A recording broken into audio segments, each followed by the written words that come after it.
প্রিয় দর্শক, আপনারা যারা বনসাই বা ছাদ বাগান করে থাকেন তারা নিশ্চয় জানেন প্রয়োজনীয় পুষ্টি ও পরিচর্যার অভাব হলে গাছ দুর্বল হয়ে পড়ে। শুধু তাই নয়, অনেক ডালপালাও মারা যায়, যাকে আমরা ডাইব্যাক বলে থাকি।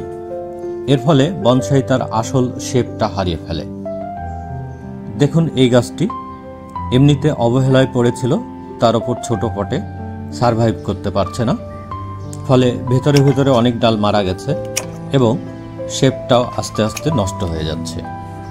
এই অবস্থায় আমি গাছটি নতুন করে শেপ দেব ভাবছি। তাই প্রথমে আমি ডালগুলো কেটে দেব। আমরা যেটাকে প্রুনিং বলি, এটা তার চেয়েও বেশি। তাই প্রথমে ডালগুলোর বেশ কিছু অংশ কেটে দেব। সাধারণত 3 ধরনের ব্রাঞ্চ হয়ে থাকে।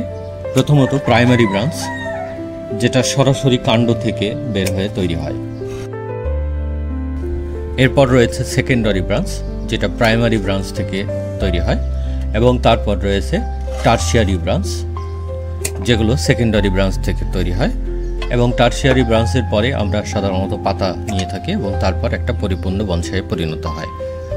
এই গাছটির টারশিয়ারি ব্রাঞ্চ এবং সেকেন্ডারি ব্রাঞ্চগুলো নষ্ট হয়ে গেছে বেশিরভাগ, তাই আমি প্রাইমারি ব্রাঞ্চ রেখে বাকিগুলো কেটে দিচ্ছি।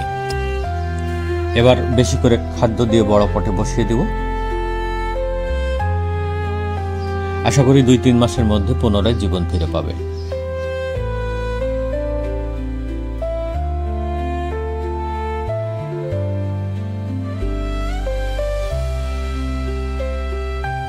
সবাই ভালো থাকুন, আপনার বনসাইকে ভালো রাখুন। ধন্যবাদ।